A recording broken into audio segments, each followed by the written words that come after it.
Buenas tardes, bienvenidas, bienvenidos a este ciclo de charlas sobre política exterior. Yo soy Julia Scarenzi, soy secretaria general de ATE Cancillería. Hoy me toca moderar este panel del mundo en la encrucijada, ya nuestro cuarto encuentro.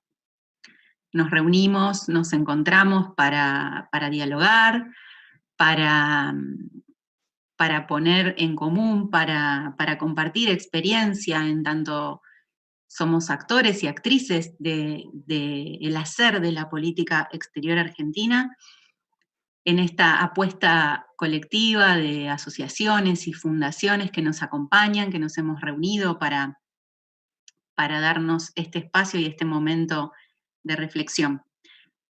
Nos encontramos desde el Observatorio de Coyuntura de Política Internacional, desde la Fundación Meridiano, desde la Asociación de Estudios de Relaciones Internacionales Argentina, desde la Fundación para el Desarrollo de América Latina y el Caribe, el Grupo Independencia, el Grupo Chuquisaca, la Fundación Regional en Relaciones Internacionales, el Grupo San Juan, Génera, Urbe, Fundación Germán Abdala y, bueno, ATE Cancillería. Estamos hoy acá reunidos nuevamente porque consideramos que fundamentalmente los trabajadores y las trabajadoras del Estado debemos reflexionar sobre nuestras propias prácticas y un espacio de estas características en el cual podemos generar síntesis, podemos construir consensos y, dar todas esas discusiones que necesitamos darnos para poder, como ya se dijo en encuentros anteriores, ¿no? Para poder tener unidad de concepción, para pasar a la unidad de la acción, en un contexto y en unos días, ¿no?, tan especiales, tan particulares para la política exterior argentina, para la política exterior en general, en la previa de los resultados de las elecciones de Estados Unidos. Venimos de días muy movilizantes para nosotros, para los que entendemos a la política exterior como parte de la política interna de nuestro país y como parte de nuestra vida cotidiana, con lo acontecido en Bolivia, con un proceso de recuperación democrática, con un proceso como el que empieza a darse en Chile a partir de comenzar a desterrar, ¿no?, la impronta pinochetista de la Constitución.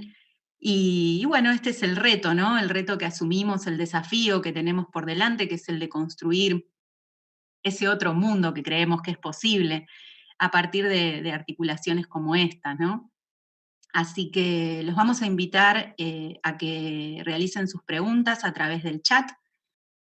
Vamos a estar atentos a tomarlas y a dirigirlas a los panelistas para que al final de las intervenciones pueda haber un espacio de intercambio, un espacio de debates y de repreguntas si fuese necesario. Así que bueno, me toca presentar un panel impresionante. Nos acompañan en el día de hoy el embajador Juan Valle Raleigh, subsecretario de Asuntos de América Latina de la Cancillería; Matías Capelotto, que es politólogo, director ejecutivo de la Casa Patria Grande Néstor Carlos Kirchner, presidente del partido Red por Buenos Aires y del grupo. Nos acompaña también Dolores Gandulfo, directora del Observatorio Electoral de la COPAL, miembro de AERIA, y Nicolás Canosa, que es miembro del OXIPEX también, e integrante de la Comisión de Política Exterior Soberana del Instituto Patria. Así que vamos a ir pasándole la palabra al embajador Valle. Tiene el micrófono, embajador, para comenzar a hablar. Le agradecemos muchísimo su tiempo, su presencia. Adelante. Bueno, muchas gracias a todas y a todos. Realmente quería agradecer especialmente a los organizadores por invitarme a participar en este panel y sobre todo por los panelistas que me acompañan. También muy honrado de estar con todos ustedes, con Matías Capelotto, que es un amigo, con Dolores Gandulfo y con Nicolás Canosa. Realmente un placer estar con ustedes. Yo creo que la elección del tema, no sé si cayó por sorteo o por casualidad, pero justo que toque hoy hablar de las perspectivas de integración regional en América Latina, me parece que es justo, ¿no? Cayó justo. Hoy tal vez se ve, va a ser un día muy importante por las elecciones en Estados Unidos. Acabamos de pasar una elección en Bolivia que ha sido impresionante de todo punto de vista, desde lo, digamos, de lo que es la recuperación de la democracia después del golpe de Estado que derrocó a Evo el año pasado, y sobre todo con este triunfo que fue abrumador, ¿no? Esto que voy a estar diciendo ahora lo debería dejar para el final en cuanto a las perspectivas, pero es simplemente un adelanto de realmente lo confiado que estoy, de cómo se va a dar el escenario para América Latina en el próximo tiempo. Había hecho un pequeño esquema para, digamos, clarificar un poco mis ideas sobre todo y poder transmitirlas lo mejor posible. Primero quería hablar sobre el contexto global para entender un poco qué pasa en América Latina. Eh, digamos, lo que está pasando en el mundo en los últimos 40 años es que ha habido una revolución en lo tecnológico que ha cambiado todos los paradigmas. Esto, por supuesto, se va a ver cada vez más acelerado y con consecuencias realmente bastante impredecibles y a veces preocupantes en lo que puede hacer, por ejemplo, digamos, en lo que es el mercado laboral. La propia IT está diciendo que prácticamente el 30-40% de los empleos pueden verse en riesgo en los próximos años. Y en el tema de salud, y el tema de salud se explica por sí solo con lo que nos acaba de pasar con la pandemia del COVID y la necesidad, y sobre todo la comprobación de la necesidad de contar con un Estado fuerte y presente para estar acompañando a su gente cuando ocurren, digamos, situaciones críticas como las que estamos todos viviendo. Por un lado, esto, ¿no? Lo que es la revolución tecnológica tan impresionante, que uno de los efectos que estamos viendo en el mundo es que hay una, digamos, una brecha cada vez más grande en lo que es pobres y ricos, desplazados y gente afortunada. Por otro lado, estamos viendo un cambio de paradigma también en lo que es un unilateralismo que se vio como algo, digamos, que no podía parar después de la caída del muro de Berlín, hacia una cosa que yo llamo una especie de multilateralismo atenuado. O sea, que hay por supuesto grandes potencias, pero esas grandes potencias no tienen hoy toda la suma de poder juntos. O sea, no hay potencia que tenga hoy junta lo que es desarrollo tecnológico, o sea, la capacidad para hacer desarrollo científico, capacidad militar y sobre todo capacidad económica. Ese poder, por suerte, parecería que se está distribuyendo cada vez más. Por eso vemos que no solo está Estados Unidos como un gran actor internacional, sino que aparece China en el escenario, con grandes inversiones en todo el mundo, con grandes intereses, sobre todo esto se ve claramente en América Latina. Las grandes economías de Europa como tal, o sea, Francia, Alemania, pero también la Unión Europea como grupo, que es un actor importante en estos tres ejes que yo marqué, Rusia y también la ASEAN. La ASEAN es algo, es digamos, una asociación de integración que se está teniendo en cuenta desde lo económico nada más, pero que está pegando un despegue, está haciendo un despegue impresionante con crecimientos de sus economías casi el orden del 7% anual. Este año, por supuesto, atemperado por el efecto de la pandemia, pero que, digamos, ha tenido un impacto impresionante en lo que es no solo crecimiento, sino también desarrollo de sus pueblos. Recién comenté el tema de la desigualdad, y es un poco el problema que vemos hoy, es que esa desigualdad se da también por los esquemas de producción que tenemos a nivel global. Y lamentablemente países como los nuestros, los países de América Latina, se han quedado en lo que es la producción de commodities y la producción de algunos productos industriales, cuando el mundo parecería que va por otro lado. El mundo desarrollado va por el desarrollo y por la producción, no solo de alta tecnología, sino también de lo que es exportación de servicios. Entonces, el mundo que se nos viene a nivel así, como que va a afectar a América Latina, es un mundo en lo que lo tecnológico va a tener un avance cada vez más acelerado, con efectos muy claros en economías como las nuestras, pero en los cuales tenemos que estar preparados. No hay que tenerle miedo digamos, al desarrollo tecnológico, hay que hacer una apuesta por eso, pero también teniendo en cuenta la capacidad que tiene cada país, sobre todo el nuestro, donde nuestra base industrial es lo que debemos apuntalar y recuperar después de tantos años de embates muy, muy fuertes. Y por supuesto lo que es la agroindustria nuestra, que es hoy el corazón de nuestra producción y de nuestras exportaciones. La clave acá es qué está pasando en el mundo y qué efectos tiene América Latina. Yo no creo, digamos, hay algunos autores hablan otra vez, empiezan a hablar de esto como que hay una segunda guerra fría, esta puja de China y Estados Unidos por, digamos, por control de espacios territoriales o control tecnológico. Yo creo que lo que hay es una puja, eso es cierto, hay una puja importante. Los espacios territoriales vuelven a tener una preponderancia importante en lo que es relaciones internacionales. Aquellos países que tienen grandes recursos naturales obviamente son objeto de inversiones, por supuesto, pero también hay un gran interés puesto por muchos países por tener cada vez mayor injerencia en eso. Entonces, yo creo que, digamos, esto es un tema que hay que tener en cuenta para ver también algunos de los problemas que tenemos en América Latina. Yo creo que hay mucha cuestión, hay mucha influencia que viene de afuera y no es tanto como, digamos, como consecuencia de los problemas, digamos, que podemos tener entre nosotros en América Latina. Al hablar del contexto regional, quería hacer una breve conceptualización, porque yo creo que acá la clave es tratar de definir si en América Latina hay capacidad para tener una política autónoma o no hay capacidad para tener una política autónoma. Yo estoy convencido que siempre hay capacidad para tener autonomía en la toma de decisiones, por supuesto con mucho realismo y tomando en cuenta esto que acabo de explicar. No estamos solos en el mundo.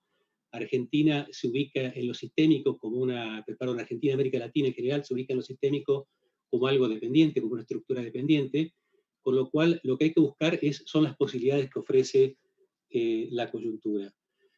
Y en esto es importante, hay un trabajo muy interesante que hicieron Tocatlián y Roberto Russell. Ellos, al hablar de las estrategias, hacen una conceptualización muy importante de lo que es estas diferentes, yo diría, rasgos que se han dado en la política exterior de América Latina como tal, si han tenido autonomía o si han sido aquiescentes, digamos, de alguna manera, a los mandatos del hegemón. Y por suerte, digamos, lo que la historia nos comprueba es que ha habido mucho más componente de autonomía que componente de dependencia o de aquiescencia, que es lo peor, que es cuando un Estado, digamos, por una cuestión de comodidad o de conveniencia o de alineamiento, decide ponerse debajo del ala y, digamos, y aislarse de alguna manera de lo que pasa en el resto del continente. Yo creo que eso es lo que ha pasado un poco con América Latina. Tal vez el momento de aquiescencia más importante, por lo menos en los últimos años, es lo que se vio con el consenso de Washington, cuando la gran mayoría de los países de América Latina y del Caribe vieron como que esa era la solución, ¿no? Había que aceptar lo que venía dado, había una serie de pautas en lo económico a las que había que alinearse, y lamentablemente así no fue. Por suerte la autonomía, como dije antes, es lo que más se ha practicado y es lo que más, yo creo que lo que más ha forjado un poco digamos, el espíritu de lo que es América Latina. América Latina históricamente ha buscado desde sus orígenes tener la mayor, digamos, posibilidad de autonomía posible en cuanto a su, digamos, en cuanto a su capacidad de acción como región.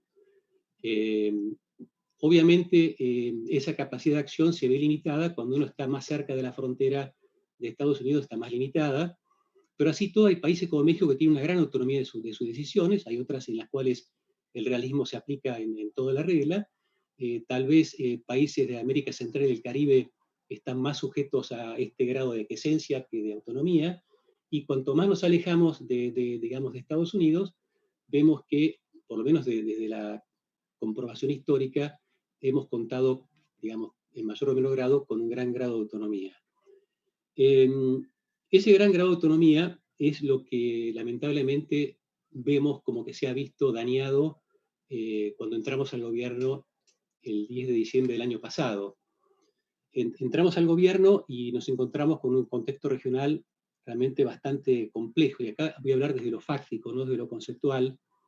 En primer lugar, encontramos una América Latina dividida, cosa que hacía años habíamos logrado construir una institucionalidad latinoamericana y con el Caribe realmente muy importante, muy sólida, y esa, nos encontramos realmente con una situación muy compleja. Después, el haber salido de UNASUR.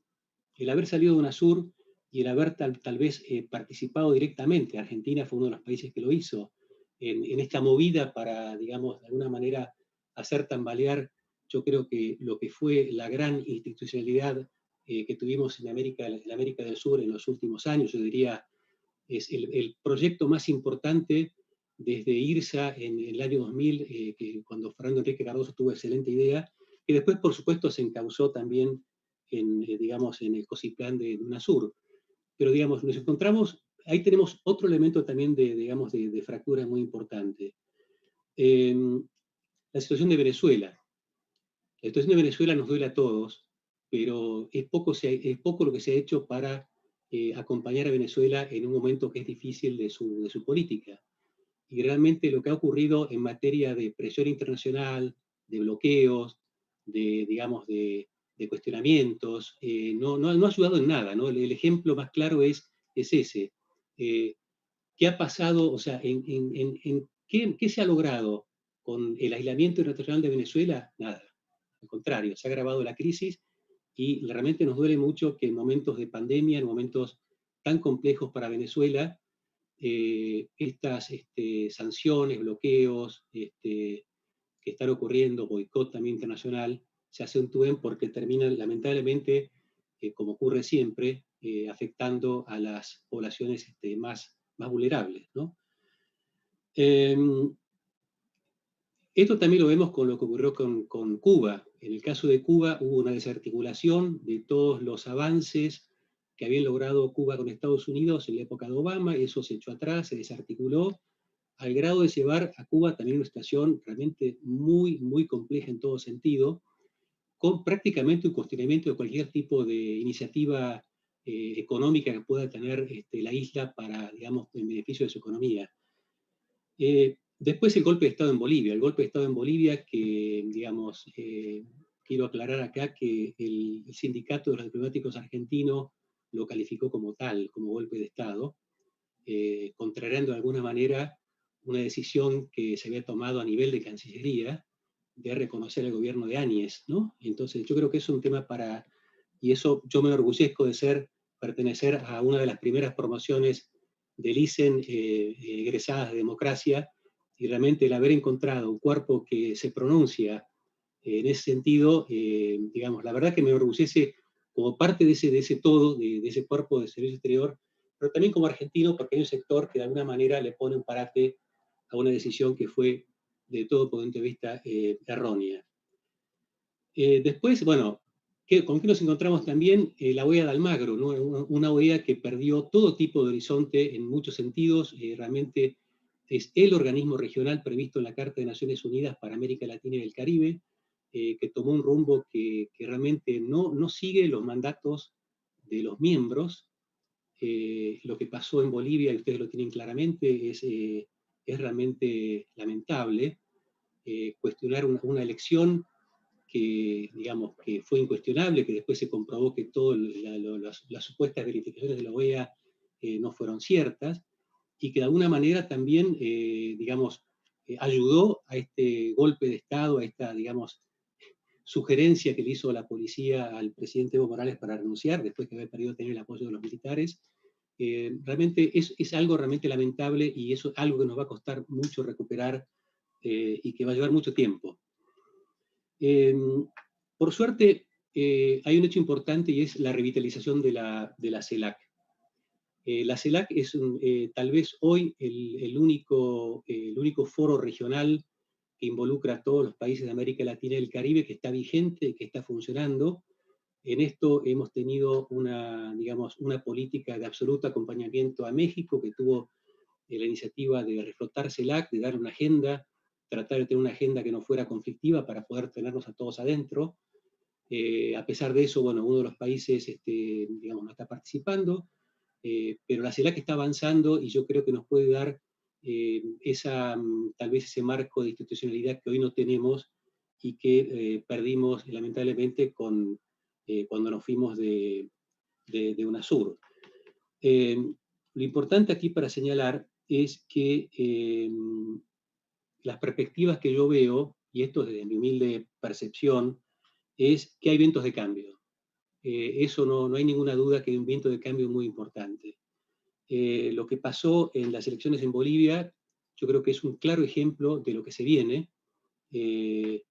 Digamos, no solo demostró que en las elecciones de noviembre del año pasado no hubo fraude, sino que el pueblo boliviano se expresó abrumadoramente a favor de la democracia y a favor del MAS, de las dos cosas. Hay que señalar en esto ambas vías que van en paralelo y que son tan importantes, sobre todo para apuntalar al gobierno que se va a iniciar el próximo domingo en Bolivia. Después también, bueno, el plebiscito en Chile, ¿no? El plebiscito en Chile también nos está marcando una señal de lo que digamos, un mayoritario, arriba del 70% de la población chilena, marca en cuanto al tipo de constitución que preferiría ver plasmada a futuro. Y después, bueno, en lo que implica también ya al comienzo del próximo año, que son las elecciones en Ecuador, después las elecciones también en Perú. Y en todo esto un poco, que no es un condicionante, pero que también nos va a marcar un poco la agenda, es qué es lo que va a pasar en las elecciones de Estados Unidos y a partir de ahí, digamos, cómo se rearma la agenda Estados Unidos-América Latina y también qué grado de aquiescencia o qué grado de autonomía podemos lograr de ahora en más con Estados Unidos. Todos queremos tener con Estados Unidos una relación madura, una relación de mutuo respeto, pero siempre con respeto justamente de las autonomías y de la política soberana que todos tenemos que tener en nuestras políticas exteriores. Pero tal vez no debamos esperar mucho, sino simplemente ajustarnos a la realidad, a lo que la realidad nos marque. Yo solo quería finalizar, y no me quiero extender más, en cuanto a perspectivas, y quiero repetir lo que dije adelante. Yo veo para América Latina un grado de autonomía importante en cuanto a la definición de su política exterior como tal. Si vamos a construir, va a llevar tiempo, una política exterior lo más ajustada posible de América Latina hacia el mundo, en todo lo que es digamos, la relación birregional con Europa, cómo nos vamos digamos, a vincular con China, con ASEAN, con Estados Unidos. Yo realmente estoy viendo en estos vientos de cambio y en esta también autonomía que yo siempre remarco como que es posible, estoy viendo una muy buena perspectiva. Bueno, otra vez más, muchas gracias y quedo a las órdenes de ustedes. Muchas gracias, embajador, por su tiempo, por sus palabras, por esta perspectiva de integración regional que hoy nos encuentra en este momento. Así que vamos a continuar con el panel. Le vamos a dar la palabra a Matías Capeluto. Matías, tenés el micrófono. Te escuchamos. Hola, buenas tardes. Gracias, Julia.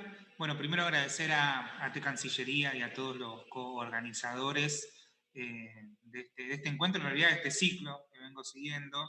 Y un saludo, bueno, especial también a quienes están compartiendo hoy esta tarde. Y un abrazo para Juan, que viene haciendo un gran trabajo en la Cancillería.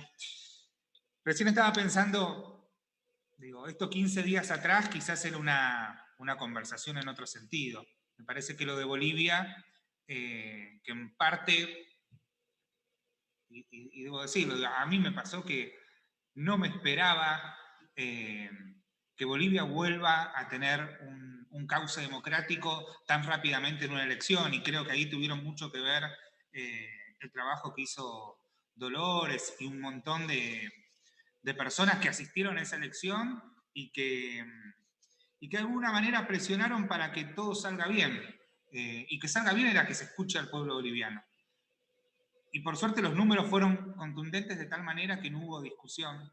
Y eso es algo que debemos celebrar, lo debemos recordar siempre, porque lo que pasó en Bolivia hace un año, además de ser doloroso, fue un antecedente pésimo para nuestra región, y que se haya podido resolver tan rápidamente, digo, es algo destacable.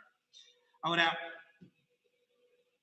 también si hablábamos hace unos meses, tampoco nos íbamos a esperar este escenario que hoy tenemos.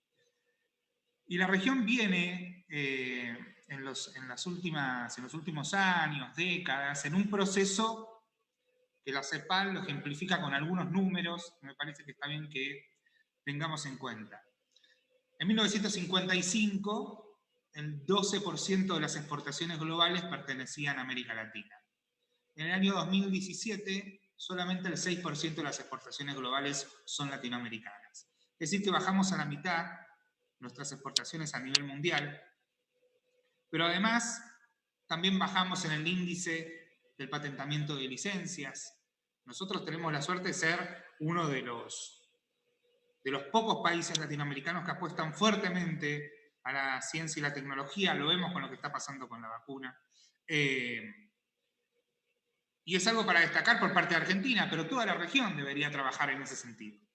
Por otro lado, la pandemia que vino a poner esta lupa sobre la desigualdad y que vino a demostrarnos y a dejar bien en claro que este es el continente más desigual de todo el mundo, nos muestra que en el primer decil, el 65% no tiene acceso a un sistema de salud.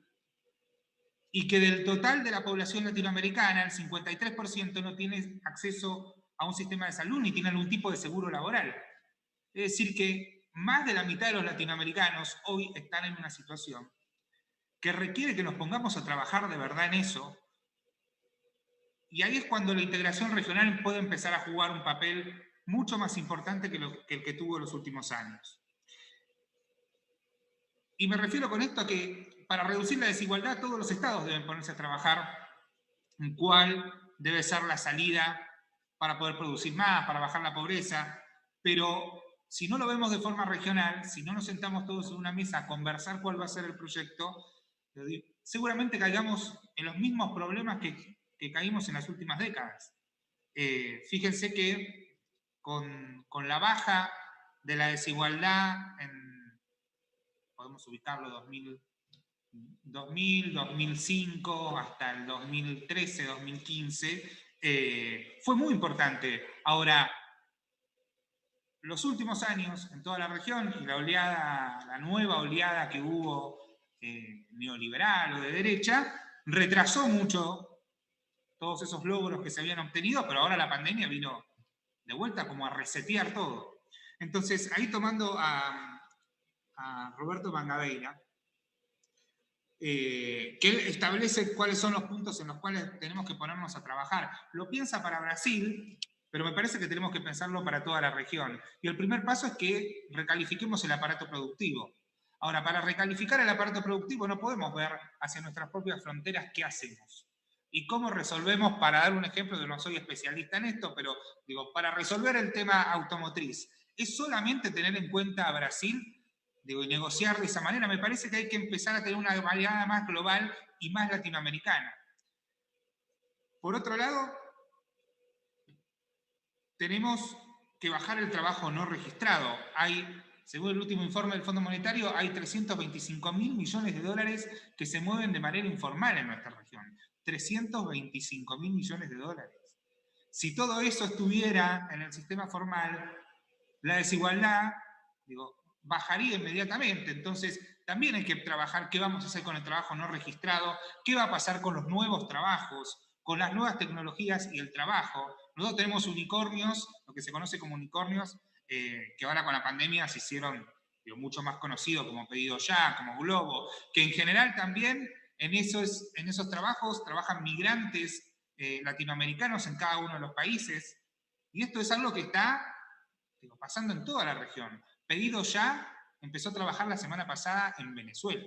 Entonces, tenemos que ponernos a trabajar a ver qué vamos a hacer de manera latinoamericana, cómo vamos a enfrentar esas grandes empresas y esos grandes unicornios que están dando mucho trabajo, pero sin embargo, en estos casos es trabajo sumamente informal. Después, por el otro lado, es qué vamos a hacer con la educación.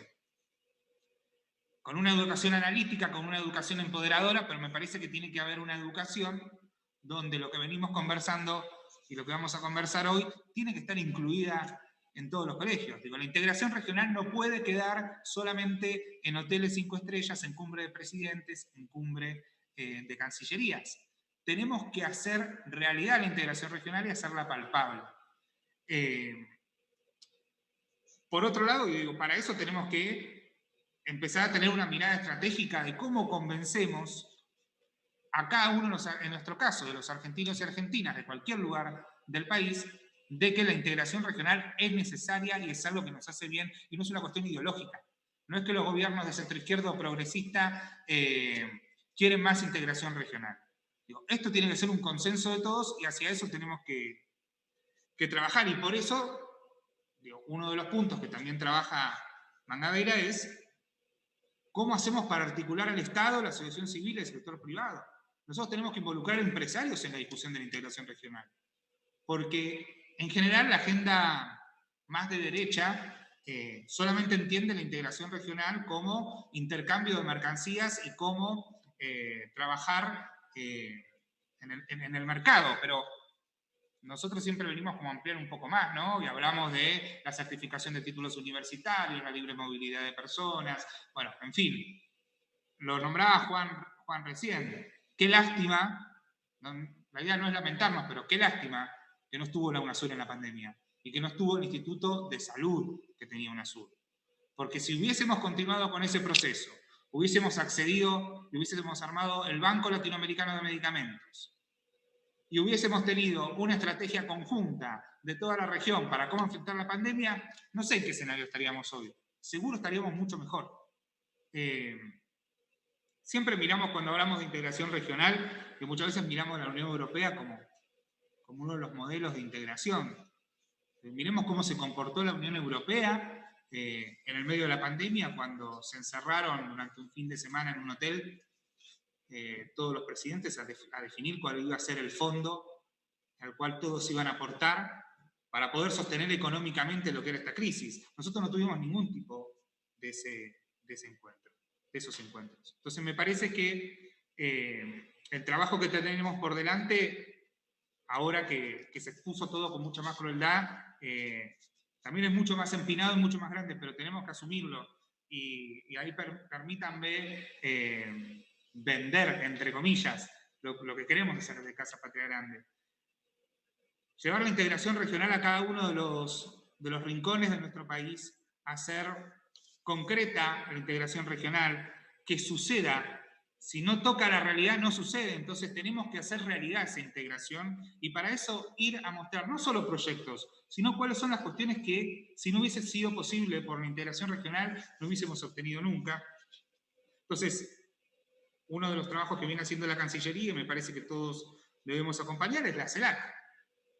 Digo, la Comunidad de Estados Latinoamericanos y del Caribe es el lugar en el cual hoy nos podemos sentar en una mesa y dialogar. Y no solo estamos dialogando entre nosotros, es el único organismo que tenemos donde nos podemos sentar con China también a dialogar. Entonces, ser inteligentes en los nuevos tiempos que vienen, no quedarnos solamente en discusiones ideológicas y ayudar entre todos los países latinoamericanos a empezar a resolver los problemas que tenemos. Y ahí hubo uno que mencionó Juan, que es el de Venezuela. Yo me parece que hay que ayudar a Venezuela, que los venezolanos puedan resolver sus problemas. Y por eso, en esto de la CELAC, digo, nuestro aporte y lo que queremos hacer es tratar de llevar a las escuelas secundarias lo que es la CELAC. Y que se entienda de qué significa y por qué es importante una mesa de consenso y una mesa de trabajo. Y bueno, como sabrán, en las últimas semanas fue noticia en algunos lugares con respecto a lo que tiene que ver con Casa Patria Grande y UNASUR, que la orden del presidente es, y por instrucción también de la Cancillería, resguardar y preservar los bienes de UNASUR para esperar en un futuro a ver qué va a pasar con el organismo, pero que no quede todo tirado en una bodega, ¿no? Que era como estaba, bueno, se hizo conocida la escultura, ¿no? Pero todos los bienes de UNASUR estaban de esa manera. Entonces, hay un proceso de reconstrucción regional y me parece que tenemos que todos concientizarnos de la importancia de la integración, pero además sumar más voluntades en toda la región a que ayuden a llevar adelante este proceso. Muchas gracias. Gracias, Matías. Gracias por tu exposición, gracias por tus palabras y por tu tiempo también. Vamos a seguir profundizando el debate con la participación y las palabras de Dolores Gandulfo. Te escuchamos, Dolores, tenés el micrófono. Bueno, buenas tardes a todos y a todas. Gracias a ATE Cancillería, gracias Julia y a todos los organizadores. La verdad que hoy vengo en representación de AERIA, que es la Asociación de Estudios de Relaciones Internacionales de Argentina, que bueno, coorganiza este encuentro y que la verdad que nos parece que es elemental pensar la integración regional y pensar los desafíos que se vienen en estos ámbitos transversalmente, academia, Estado, sociedad civil, para realmente apostar a eso que planteaba Matías de efectivamente pensar la integración desde un ámbito global. En primer lugar, y retomando un poco lo que planteaba el embajador Valle y Matías con respecto a Bolivia, ¿no? Así, yo como directora del Observatorio Electoral de la COPAL, que es la Conferencia Permanente de Partidos Políticos de América Latina y el Caribe, efectivamente nos pusimos como desafío primordial en la agenda de este año participar del proceso electoral en Bolivia, entendiendo que luego del golpe de Estado de Evo Morales el año pasado la violación de derechos humanos que ha vivido el pueblo boliviano durante todo este año a partir de un gobierno de facto que fue convocado para generar una transición democrática, una convocatoria de elecciones y que evidentemente no cumplió su fin y que efectivamente requería necesariamente que la comunidad internacional, pero especialmente la comunidad regional, ponga pies en Bolivia y participe y acompañe como yo decía, al llegar a la paz, independientemente del resultado, que sea el voto de la voluntad popular del pueblo boliviano el que efectivamente se lleve adelante en las urnas. Entiendo también que la gran victoria de este año tuvo que ver con poder llevar adelante un proceso electoral que quizás para el mes de agosto nos parecía tan lejano y tan irrealizable en virtud de los grandes obstáculos que había puesto el gobierno de Yanine Áñez para la realización de este proceso electoral y que efectivamente, como marcaban el rol que había tenido la OEA en ese contexto el año pasado, generaba muchísima incertidumbre y falta de legitimidad de esa organización para los ciudadanos y para las ciudadanas de Bolivia, y creo que el rol de los veedores internacionales y regionales que estuvimos allí efectivamente fue muy importante para que este proceso se lleve adelante, pero entiendo también que la fortaleza del pueblo boliviano después de sufrir tanta violación de derechos humanos en un contexto donde quizás hoy en el siglo XXI uno piensa que en casi un año se pudo sacar a una dictadura de un país luego de que las experiencias en América Latina han sido de tantos años y tan largas dictaduras. Evidentemente también creo que es importante destacar la gran fortaleza del pueblo boliviano y efectivamente también de las fuerzas políticas democráticas de Bolivia, de poder llevar adelante este proceso que sin duda genera un impacto para la región. O sea, no podemos pensar, como decían los que me antecedieron en la palabra, qué va a ser el proceso de integración en América Latina sin pensar lo que sucedió en Bolivia, lo que sucedió en Chile, lo que efectivamente seguramente el año que viene vivamos en el caso de Ecuador, de Perú, nuevamente en Chile con el proceso constituyente y con la elección presidencial a fin de año. Y en ese sentido me parece que hay que pensar que la integración tiene una historia, ¿no? En América Latina, desde su origen, las naciones latinoamericanas se han pensado unidas, ¿no? Se han pensado integradas, o sea, desde el Congreso Anfictiónico de Panamá, en el que Bolívar empezó a gestar esta impronta integradora en la región, y que no se frenó a pesar de muchísimos obstáculos que tuvimos en la región, todo el proceso de las conferencias panamericanas, intentando generar esa impronta de panamericanismo desde y pensado desde Estados Unidos, y la región resistiendo a través de todos los grandes estadistas latinoamericanos, muchos de ellos diplomáticos de nuestros países, pensando la doctrina Calvo, la doctrina Drago, la doctrina Estrada, la doctrina Tobar.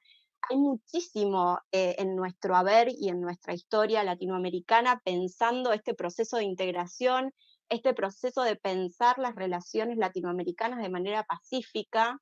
Históricamente los países latinoamericanos han recurrido a mecanismos de resolución pacífica de controversias frente a cualquier incidente que podía suceder, y por eso creo que todo el proceso de integración, que uno lo puede remontar seguramente a la LADI, quizás a un momento que se pensaba la integración netamente desde un punto de vista más económico, más de unión aduanera, y que, bueno, obviamente termina en el intento que para nosotros desde el Cono Sur más exitoso, que tiene que ver con el Mercosur, y que efectivamente hoy creemos que hay que pensar en todas las instancias que tenemos en integración desde un punto de vista de integración de los pueblos, ¿no? Efectivamente, creo que tenemos que desterrar esta idea de pensar la integración de gobiernos, porque sabemos que de la única forma que podemos tener instituciones sólidas y que realmente trasciendan tiene que ver con que sean integración de los estados, de los pueblos. Yo quiero traer hoy, en esta justamente día que, como decía el embajador, el día de las elecciones en Estados Unidos, que seguramente van a generar un cambio estratégico para la región, pero al mismo tiempo también sabemos que muchas veces quien gobierna en Estados Unidos, sean demócratas o sean republicanos, no cambia específicamente la política exterior. Me parece que hoy lo que está en juego, sí, por tratarse del presidente Donald Trump, es qué tipo de liderazgos pensamos para el mundo que viene y qué tipo de liderazgos pensamos para la región, ¿no? Hoy veía un tuit de Jair Bolsonaro apoyando la candidatura de Trump, y efectivamente a veces este tipo de situaciones nos dan al lugar de qué lugar tenemos que estar, ¿no? Entonces, efectivamente me parece que mañana se cumplen 15 años del no al ALCA, un hito que para nosotros es central para pensar lo que realmente queremos como integración. Recuerdo que en el 2003 ya Néstor Kirchner y Lula da Silva hablaban del consenso de Buenos Aires, como contraposición a lo que también el embajador destacaba que había sido la política neoliberal del consenso de Washington, y que efectivamente empieza también a trazar ese camino hacia el no al ALCA, donde los países del Mercosur principalmente, pero también Venezuela, plantearon esta idea de dejar de pensar a la región con un perfil primario exportador, ¿no? De esto de, bueno, de cuáles son las pautas que en general el neoliberalismo nos plantea a la hora de pensar nuestra inserción en el mundo, ¿no? Es una pauta de alineación de la soberanía nacional, una pauta también del endeudamiento externo. Sabemos que cada vez que un gobierno neoliberal y conservador asume en cualquiera de nuestros países, tienen las mismas recetas, y efectivamente no cambia, y por eso es tan difícil que logren apoyo popular, y por eso es tan difícil que continúen más allá de un mandato, y por eso vemos que el año pasado la Argentina eligió a Alberto Fernández, y este año el pueblo de Bolivia pudo desterrar una dictadura, y al mismo tiempo una sociedad que ya tenía 30 años de una constitución en dictadura pudo salir a la calle principalmente y forzar a un gobierno a llamar a una reforma constitucional. Por lo tanto, me parece que lo que tenemos que pensar habiendo tenido una exitosa primera década del siglo XXI para la integración, para el fortalecimiento del UNASUR, yo pensaba cuando estaba allá en Bolivia, bueno, qué distinto hubiese sido, como decían, el UNASUR que estuvo presente en el 2008 para rescatar la democracia en Bolivia, en el 2009 para rescatar la democracia en Honduras, en el 2010 tratando de resolver un conflicto de mediación que hizo Néstor Kirchner entre Colombia y Venezuela, ni hablar también contra Correa, ¿no? Tenemos un año donde la persecución judicial contra Rafael Correa y contra la Revolución Ciudadana en Ecuador ha sido tan fuerte. Recordamos que el UNASUR tuvo un rol central para impedir el golpe de Estado policial contra Correa. Entonces, en ese sentido, cuando pensamos estas instituciones, tenemos que pensar cuál ha sido su legado y qué es lo que podemos fortalecer.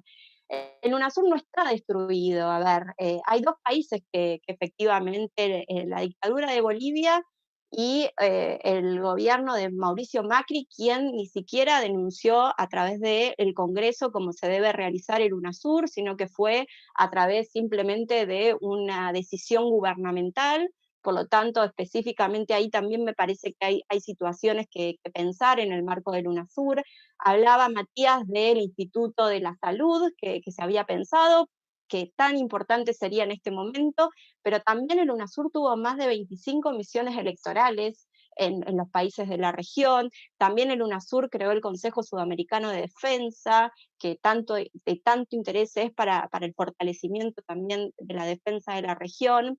Y entonces específicamente me parece que tenemos que pensar que no hay que crear nuevas instituciones como quiso hacer el conservadurismo, de hablar de Grupo de Lima, de hablar de Prosur, todas instancias que además son totalmente inorgánicas, no tienen institucionalidad, que es un poco a lo que se apunta, a sacar la institucionalidad a los procesos de integración, y en ese sentido obviamente fortalecer la CELAC, ¿no? Creo que la CELAC en un contexto donde hay una OEA tan cuestionada, una OEA que hoy el secretario general de la OEA, Luis Almagro, está encabezando una misión electoral en los Estados Unidos. Evidentemente hay situaciones que a veces dan risa, ¿no? De pensar cómo a veces la OEA cuestiona la debilidad institucional de Latinoamérica, y hoy hay un presidente que hace un año está diciendo que en su país va a haber fraude, y sin embargo el secretario general de la OEA no hace ningún planteo al respecto, se está esperando simplemente que cuando se empiecen a contar los votos por correo, ver qué reacción toma Trump, si está de buen humor o está de mal humor, y frenar el conteo.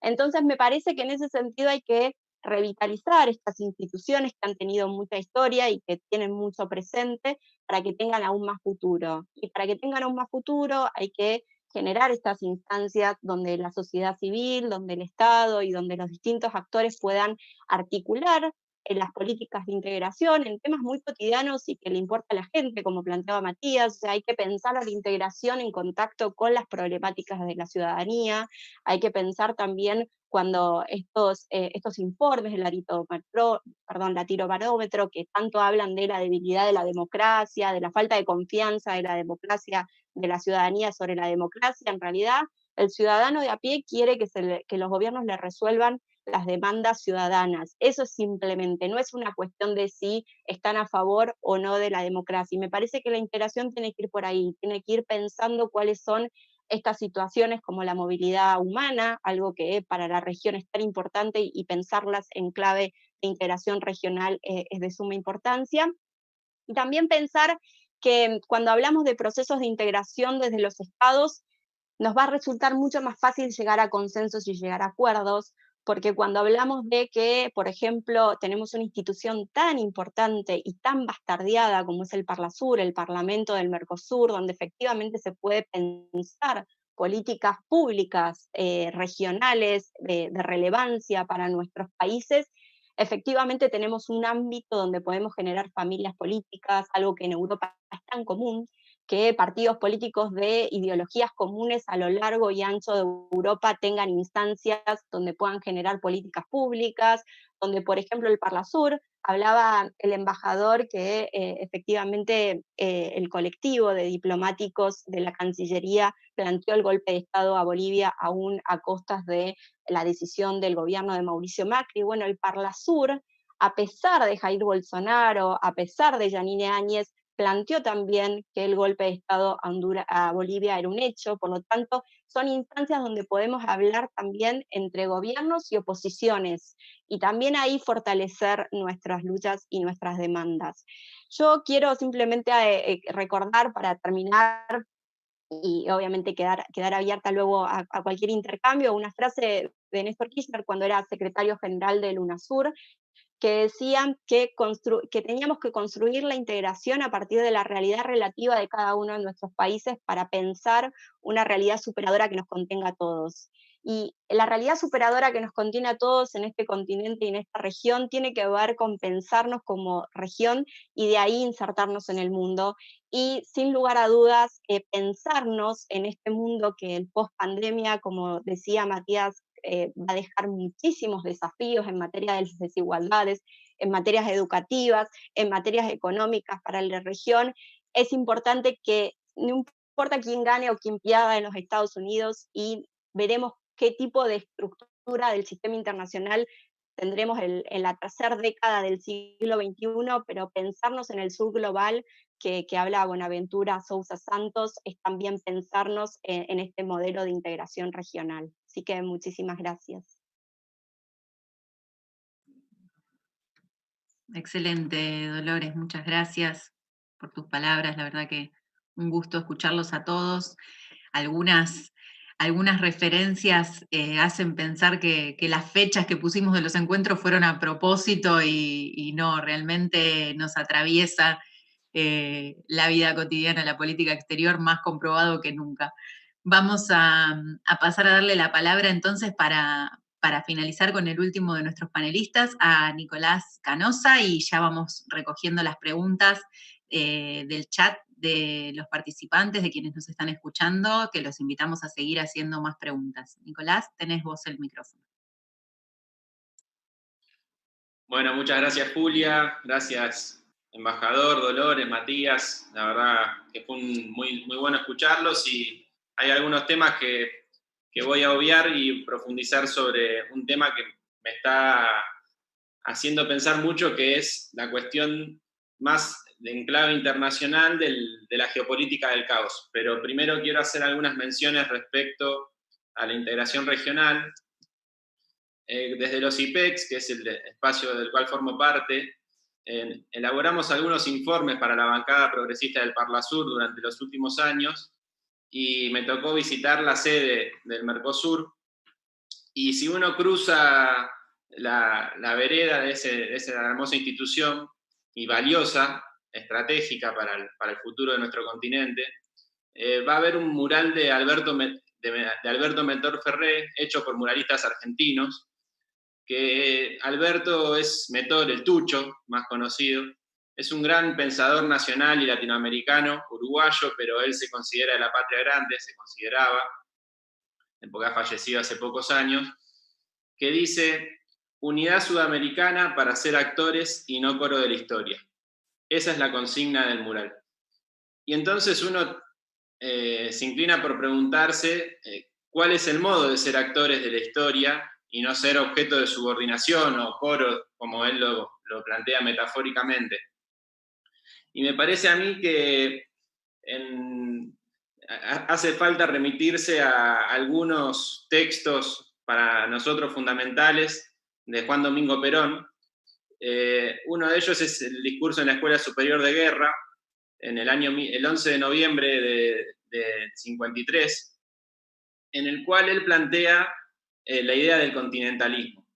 Él observaba que una vez finalizada la Segunda Guerra Mundial, en el cual emergieron dos actores principales, y por eso la Guerra Fría o el mundo bipolar, estuvo signado por el predominio de dos estados con dimensión continental, con alto grado de desarrollo científico-tecnológico, y los estados-nación que venían predominando en el siglo XIX y siglo XX, sobre todo occidentales, luego de muchos años donde, si bien nuestra educación eurocéntrica no nos lleva a esa reflexión de observar cómo fueron los siglos previos, con un peso muy fuerte de Asia y otros países, pero no es el tema de este encuentro.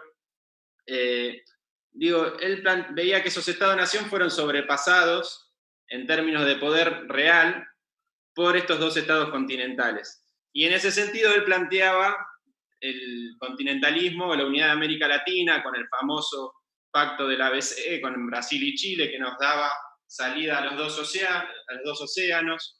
Esto obviamente fue frustrado tras el suicidio de Getúlio Vargas en la Casa de Gobierno en Brasil, pero fue también un precursor de algo estratégico, fundamental, que es la unidad entre Argentina y Brasil, que uno ahora lo ve como algo bastante natural después de los acuerdos de los años 80 entre Alfonsín y Sarney, sobre todo después de Lula y Kirchner, pero la verdad es que Brasil era una hipótesis de guerra.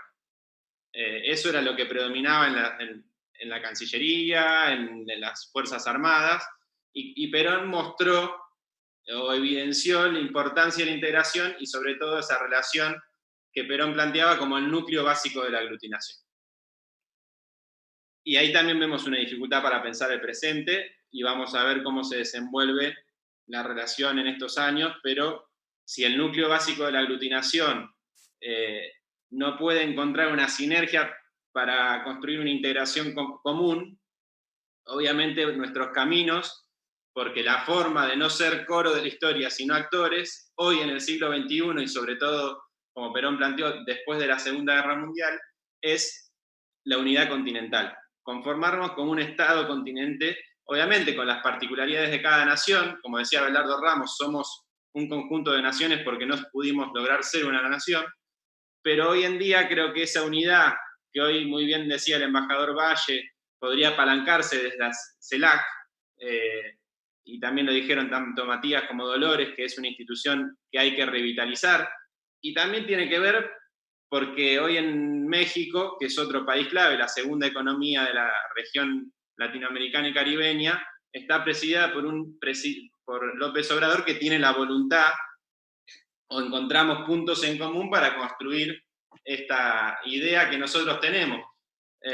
Mario Casalla, un filósofo querido de la filosofía de la liberación, él dice que la América Latina es simultáneamente dos cosas: tierra de la voluntad de la liberación, pero a la vez tierra de la voluntad de la opresión y la búsqueda colonial. Y creo que eso uno lo ve, para ser concretos, se habló de Bolivia y quisiera hacer solo una mención. Nosotros, ¿cómo se evidencia esa hermosa definición de Mario? El 7 de noviembre, nosotros del 2019, celebramos la liberación de Lula da Silva. Alberto Fernández, siendo candidato, había ido a visitarlo a la cárcel donde injustamente estaba preso, algo de enorme valor y de compromiso con el Estado de Derecho de nuestro presidente. Y 2 días después del 7 de noviembre de la liberación de Lula, sufrimos este golpe de Estado. Y creo que lo que voy a decir ahora lo voy a decir sin tapujos y sin vueltas. Yo creo que hay 2 factores fundamentales para que hoy nosotros estemos en este encuentro celebrando la recuperación de la democracia, aunque hago un paréntesis, habría que observar lo que está pasando en Santa Cruz, con Camacho liderando algunas protestas, pero creo que la voluntad férrea del pueblo, con ese 55 y pico %, tiene mayor peso, pero de todos modos yo planteo ese paréntesis para observar. Pero quiero decirlo claramente, yo creo que un factor fundamental fue que Alberto Fernández y López Obrador le salvaron la vida a Evo Morales y a muchos y muchas otras líderes y dirigentes del MAS, y también a militantes que tuvimos que en nuestro país acoger durante este tiempo. Eso creo que hay que decirlo como es, y valorarlo también a la hora de hacer análisis y de elaborar diagnósticos sobre la actual política exterior argentina. Y el otro factor, y ahí quiero dejar un mensajito porque no es el tema, pero en la Fratelli Tutti, la encíclica del Papa Francisco, que publicó el 1 de noviembre, él llama a recuperar el concepto de pueblo. Cristina también lo decía en Claxo en 2018, en un discurso fundamental que está presente en el libro Una política exterior soberana, que reunimos esos discursos de la Comisión de Política Exterior Soberana del Instituto Patria.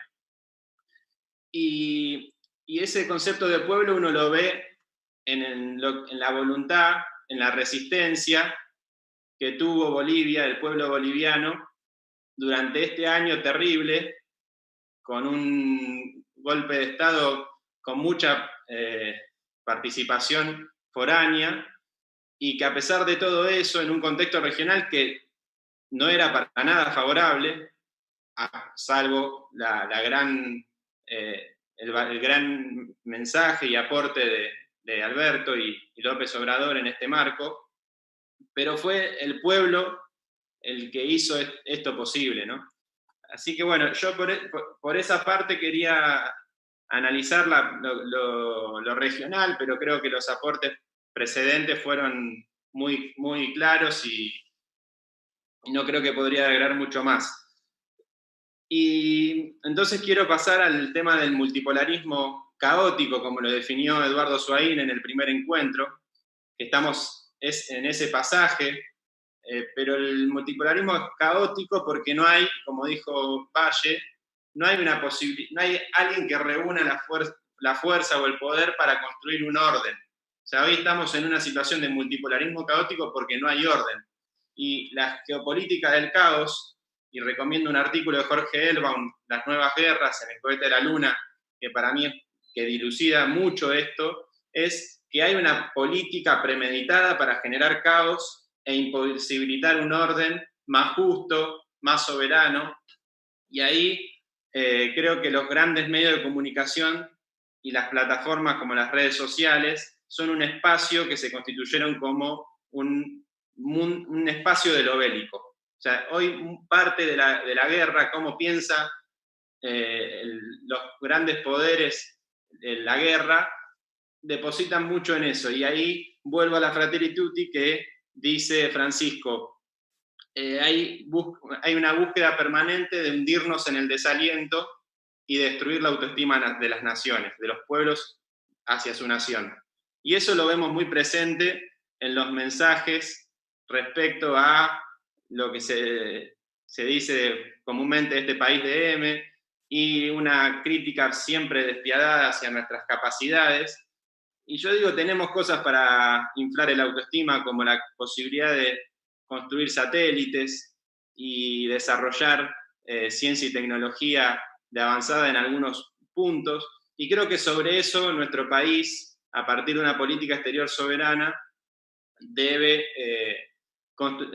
dirigir sus esfuerzos. Porque la posibilidad de ser ese polo de poder o aportar a que América Latina y el Caribe se constituyan como un polo de poder es condición sine qua non que tengamos un desarrollo industrial, científico y tecnológico, que no va en desmedro del desarrollo del agro o de las materias primas, pero que requiere indispensablemente, porque nosotros, para que haya paz, como dice Francisco, se necesita que haya creación de trabajo.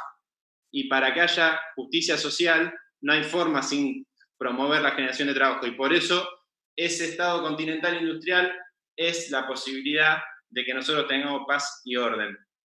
Y en ese sentido, yo creo que América Latina hoy tiene una oportunidad que tiene que desarrollar a través de esa política exterior soberana, como decía antes, en las relaciones con la Federación Rusa y la República Popular China. La semana previa, reciente, Argentina, a través de la Cámara de Diputados y previo por el Senado de la Nación, firmó el ingreso al Banco Asiático de Inversión e Infraestructura. Nuestro país tiene una debilidad en el desarrollo de infraestructura por nuestra historia ligada al puerto, que impidió el desarrollo de un federalismo verdaderamente inclusivo y estuvo concentrado en la ciudad de Buenos Aires. Scalabrini Ortiz definía esa telaraña que confluía los tendidos ferroviarios en el puerto, por cómo se había ligado en la historia argentina con el colonialismo británico. Y creo que ahí nosotros tenemos una posibilidad cierta, no solo con el Banco Asiático de Infraestructura, sino también con el ingreso a la nueva ruta de la seda. Ahí lo que creo que prima hoy en día es la planificación, el diálogo entre sectores para que le podamos exprimir el mayor jugo posible, haciendo una metáfora a esta relación, porque creo que ciertamente puede ser una relación ganar-ganar. Y también hay que construir discurso imaginario, porque muchas veces los acuerdos o articulaciones que se están buscando son horadadas desde el poder mediático, que buscan impedir que Argentina tenga una política exterior soberana en la cual, como decía Valle, tengamos diálogo y respeto mutuo con todos los actores y países, pero que podamos decidir seriamente cuál va a ser nuestro modo de relación y dónde vamos a depositar proyectos estratégicos para el desarrollo nacional con justicia social. Por último, quisiera mencionar que por un lado, respecto a la pandemia, uno ve que comenzamos con acuerdos estratégicos con México para el desarrollo de la vacuna. Luego tuvimos una enorme solidaridad y también articulación, como en la operación Shanghái, solidaridad en envío de medicamentos, insumos, eso hay que ponerlo en valor, y también lo que dijo el presidente Alberto Fernández, de que la vacuna sea un bien público universal, que está en vínculo con lo que también planteó el presidente chino, Xi Jinping. Y ahora, los últimos días, tuvimos el viaje de Carla Bisotti, nuestra viceministra de Salud, para concretar la llegada de vacuna rusa luego de pasar la fase 3 para que podamos avanzar en la vacunación de nuestra población. Creo que ahí uno ve la capacidad de articulación sin tapujos, sin lentes ideológicos. A nosotros nos acusaban de estar aislados del mundo, y vemos cómo también desarrollamos relaciones con otros laboratorios de países occidentales. Nosotros no tenemos, somos pragmáticos, pero siempre con una posición soberana y de capacidad de decisión sobre cuáles son los mejores cursos posibles para que nuestro pueblo sea feliz y nuestra nación esté cada vez más cerca del objetivo que todos creo que tenemos, los que estamos acá y los que están escuchando también desde sus casas, que es que nuestra nación viva en paz y con justicia social. Cierro con esto. Creo que la organización de este ciclo de política exterior muestra lo que necesitamos para volver mejores. Ser solidarios, organizarnos entre distintos espacios.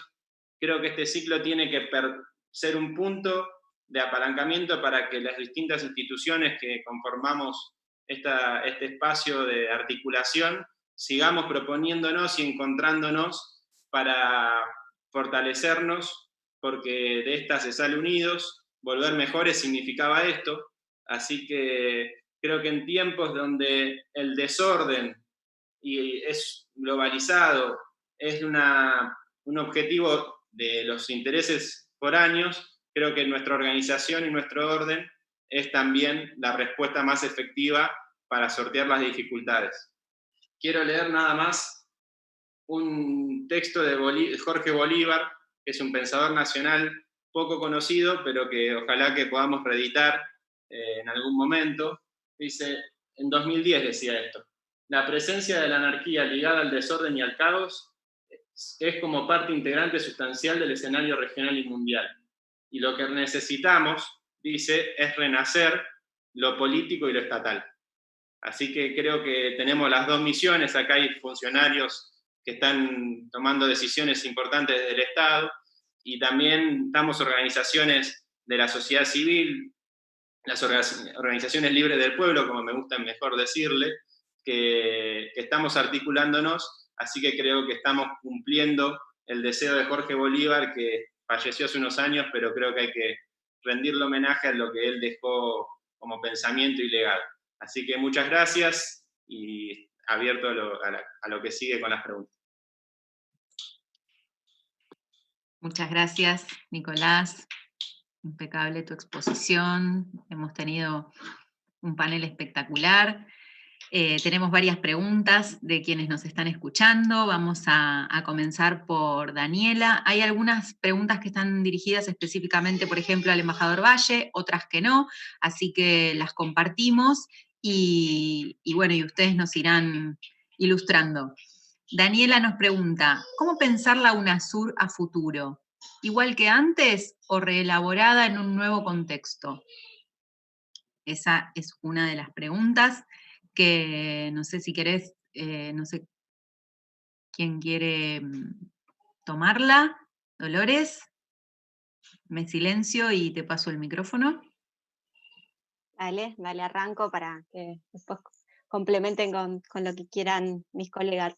A ver, a mí me parece que estamos en una instancia donde planteamos esta dificultad que vamos a tener, ¿no? Como pueblos, como estados, para salir de esta post-pandemia que los datos lo implican. O sea, la CEPAL planteaba que estamos terminando el 2020 con un PBI del 2010, o sea, retrocediendo casi 10 años, con índices de desigualdad, de informalidad, que claramente va a ser difícil de recuperar en el corto tiempo, y que efectivamente en eso necesitamos fortalecernos como región para poder insertarnos en el mundo que viene.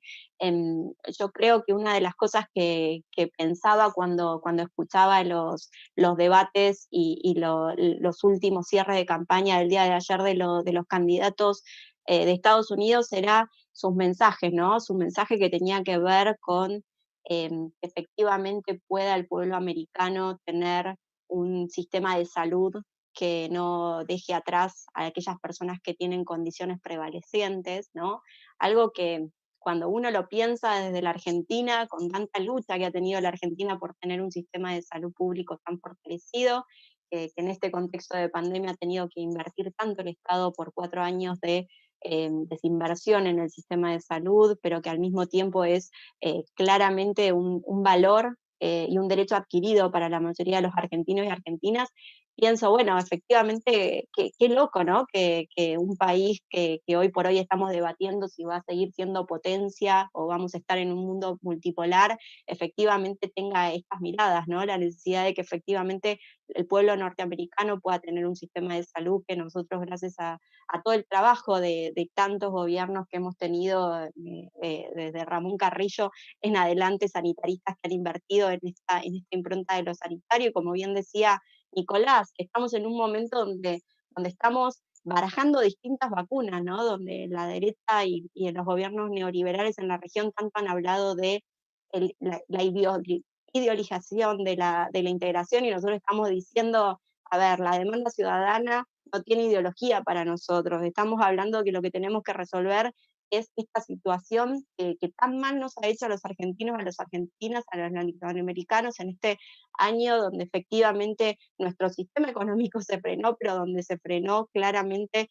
la calidad de vida de la mayoría de nuestros pueblos, y por lo tanto pensar en la integración, y para ir en poco a la pregunta que nos planteaban, tener que pensar la integración desde la institucionalización, desde pensar que probablemente, y sumando a otra de las preguntas que figuran en el chat, probablemente el Estado argentino tendrá que sentarse con el Estado brasilero aún y a pesar de las diferencias que pueden tener sus dirigentes, sus jefes de Estado, y apoyarnos también en que somos Estados, que tenemos todo un engranaje, tanto desde los partidos políticos, porque es la organización que represento, pero también desde las organizaciones libres del pueblo, como decía Nicolás, desde la ciencia. Otra de las cosas que también me traía a la cabeza cuando Kamala Harris en el debate hablaba de la desinversión que ha hecho el gobierno de Trump en las cuestiones vinculadas a la ciencia y tecnología.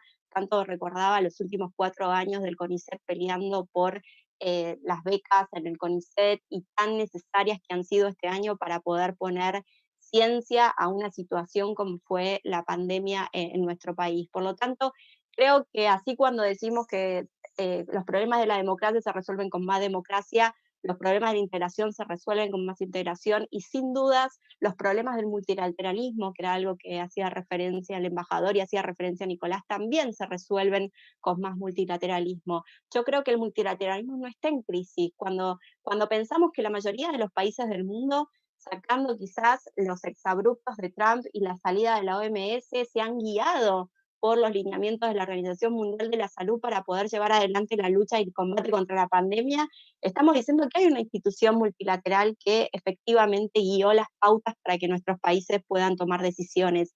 Y para cerrar este punto, yo quiero traer en recuerdo algo que quizás no se sabe tanto y que por ahí, como estuvimos en territorio, podemos saberlo: el rol que ha tenido la Organización de las Naciones Unidas para resolver la posibilidad de que haya elecciones en Bolivia también ha sido central. O sea, frente a una situación donde la Organización de Estados Americanos realmente ha ido por fuera de lo que es el sistema democrático, ha planteado un fraude que no fue, la Organización de Naciones Unidas, a través del Programa de Naciones Unidas para el Desarrollo, pero así también a través del Alto Comisionado de Naciones Unidas para los Derechos Humanos en cabeza de Michelle Bachelet, ha hecho muchísimo para poder articular con las distintas fuerzas, y dicho en palabra de Eva Copa, de la presidenta de la Asamblea, y poder articular para que esa elección se lleve adelante. Así que me parece que están dadas las condiciones para que el UNASUR pueda revitalizarse, y para que la CELAC también pueda institucionalizarse. pero ahí planteaban el hecho de si es necesario sumar más actores. La CELAC contiene a todos los países de América Latina, exceptuando obviamente Estados Unidos, por eso el gran aporte que hace la CELAC en contrapeso a la Organización de Estados Americanos, y me parece que es la plataforma para que hoy podamos pensar la integración en algo que quiero destacar, lo que dijo Nicolás, la gran solidaridad tanto de México como con Argentina para poder recuperar y para poder salvarle la vida a Evo Morales y a millones de militantes, también anclados, como decía al inicio de mi alocución, en las doctrinas tradicionales de América Latina, como fue la doctrina Estrada, que independientemente del gobierno que detente el poder en México, siempre su diplomacia ha sido coherente con la doctrina Estrada, con la política de asilo, con la política de refugio, que tanto ha ayudado a argentinos, a uruguayos y a brasileros en épocas oscuras de nuestra historia. Así que hay mucho para pensar la integración en lo que viene. Gracias. Gracias, Dolores. Bueno, anticipaste un poco la respuesta de la pregunta de María Luisa, así que vamos a pasar a las preguntas que están dirigidas al embajador Valle. Las preguntas dirigidas específicamente a usted, embajador. ¿Cómo se inserta Venezuela, a su criterio, en la nueva integración latinoamericana? Y la siguiente pregunta es, ¿cómo se resuelve o se transita la relación bilateral con Brasil? ¿Siempre estratégica e insoslayable con Bolsonaro en el gobierno? Le paso la palabra. Bueno, muchas gracias. A ver, si vemos cuáles son las tres grandes cuencas de América del Sur, una es la cuenca del Orinoco, la otra es la cuenca del Amazonas y la otra es la cuenca del Plata. Entonces, desde el punto de vista geoestratégico, solo tocando ese único aspecto, no podemos tomar una integración en América Latina sin contar con Venezuela. O sea, el rol de Venezuela en lo que es la cuenca del Orinoco y en su vinculación con el Caribe es realmente un actor estratégico para todos nosotros. Venezuela también ha sido, siempre ha disputado entre los 3, 4 primeros lugares en las economías de América Latina, por supuesto no en la crisis actual con las sanciones y bloqueos que tiene, pero digamos, cuando la economía de Venezuela estaba floreciente, con un precio del petróleo alto, con su economía funcionando a full, siempre Venezuela tuvo un rol importante. Venezuela es parte del Mercosur. Ustedes saben que entró al Mercosur como miembro pleno con la cumbre de Mendoza en el año 2012. En el 2017 se le aplicó la cláusula democrática del Mercosur, el protocolo de Ushuaia, y se lo suspendió, pero digamos, es parte del proceso de integración, tiene un suspenso, por supuesto, que hay que ver en su momento, y realmente confiamos en que esto se pueda resolver. No podemos pensar en una integración en América Latina sin un actor importante.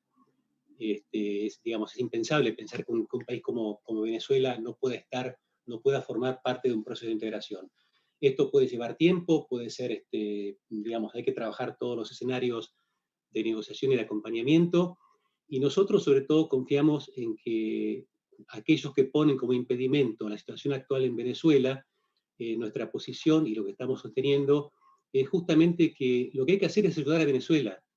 O sea, el rol de la comunidad internacional, el rol de Argentina y de otros países que estamos en la región, no es señalar con el dedo y acusar, sino tratar de ayudarlos a que los venezolanos por sí mismos, gobierno o oposición, encuentren una solución consensuada y aceptable para todos para la crisis que están sufriendo. Yo creo que, y lo dije antes, ¿no? Y no quiero expresarme mucho con esto, todas las veces en las cuales se han aplicado sanciones, que se han aplicado bloqueos, boicots o todo tipo de agresiones, en el fondo no resultan y no resuelven la situación. Lo que hay que hacer es sentarse, hablar, negociar, ofrecer puentes, ¿no? Nosotros los diplomáticos tenemos, la función nuestra básicamente es tender puentes, no levantar muros. Entonces tengo lamentablemente una preparación profesional que tengo que defender, y yo creo que siempre hay una posibilidad, y con Venezuela existe esta posibilidad, sobre todo porque estamos interesados en que esté en un proceso de integración real con todo el resto de la región. Respecto de la pregunta sobre Brasil, bueno, a ver, Brasil es para Argentina una política de Estado. Entonces, las políticas de Estado definidas como tales trascienden a todos los gobiernos.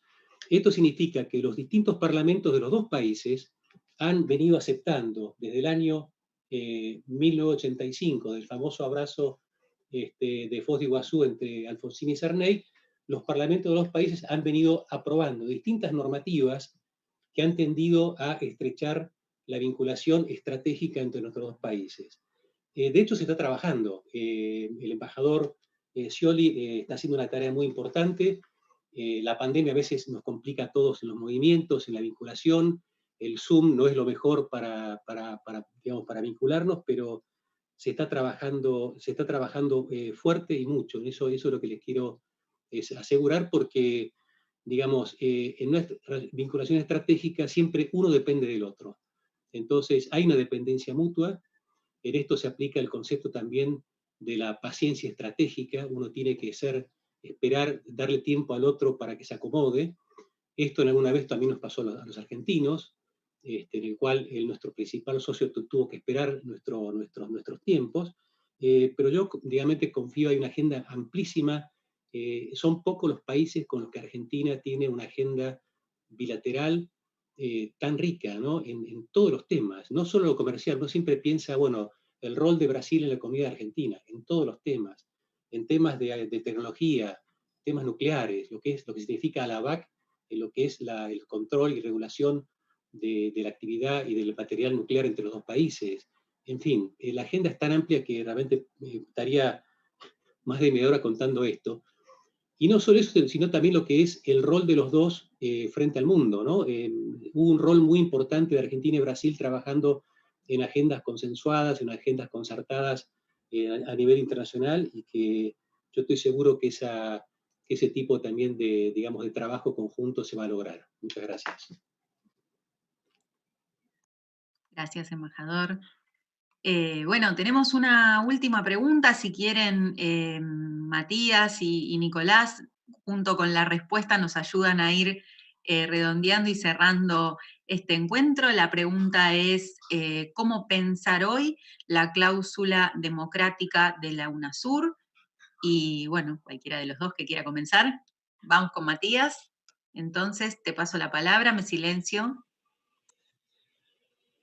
Bueno, en base a esa pregunta, digo, yo antes lo que diría, y para retomar la pregunta anterior, respecto a cómo pensar UNASUR en el futuro, digo, hoy el camino y la instrucción y la decisión del presidente es empezar a resguardar y preservar. Y a la vez ir viendo cómo se puede ir reconstruyendo este organismo, que va a llevar su tiempo, que va a requerir el consenso de todos, que no alcanza solo con los países que hoy siguen formando parte de UNASUR y con Bolivia, que ya está cambiando el gobierno este domingo, sino que es necesario que se sumen más países al organismo.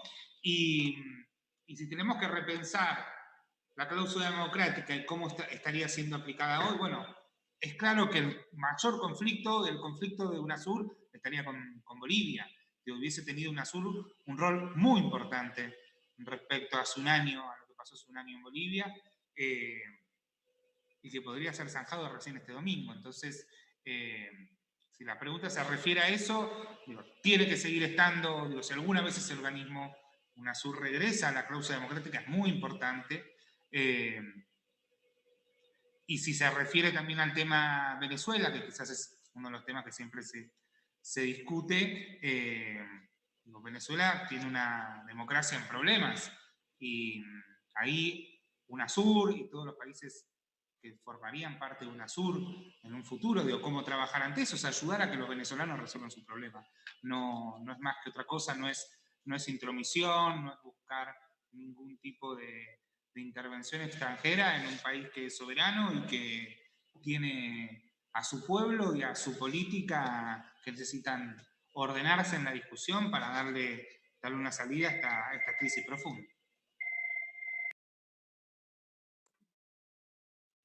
Gracias, Matías. ¿Querés agregar algo vos, por favor, Nicolás? Te habilita el micrófono.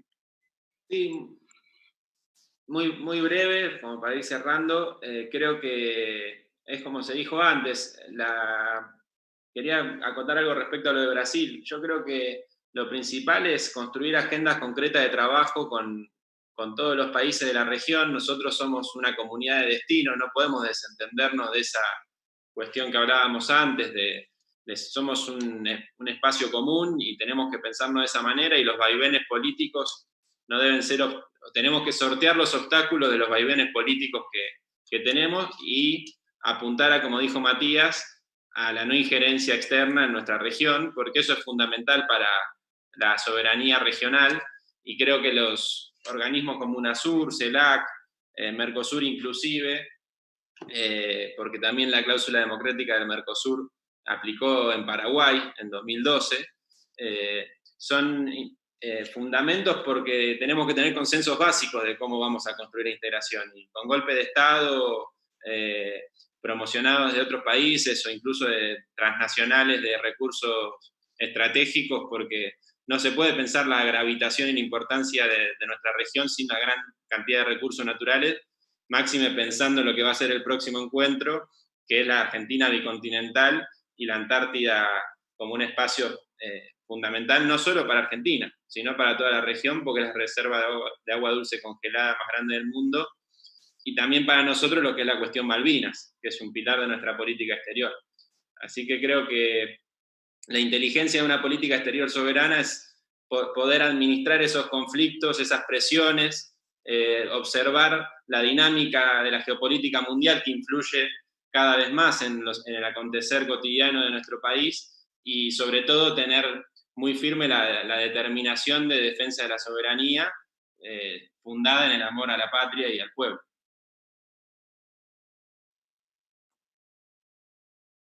Excelente, muchas gracias. Gran cierre, invitando al próximo encuentro.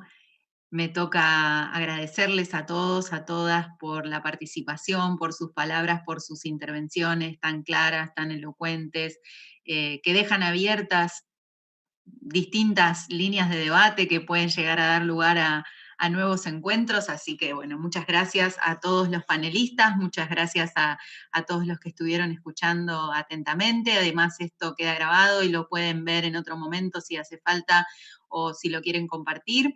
Los invitamos a suscribirse a nuestro canal de YouTube de ATE Cancillería, para que les lleguen notificaciones y para que podamos seguir participando y debatiendo en estos espacios. Mientras dure el aislamiento, agudizaremos el ingenio, lo que haga falta, para poder darnos estos momentos de reflexión y de debate que son tan necesarios para nuestra construcción de sentido, para nuestra construcción de mundo cotidianamente, ¿no?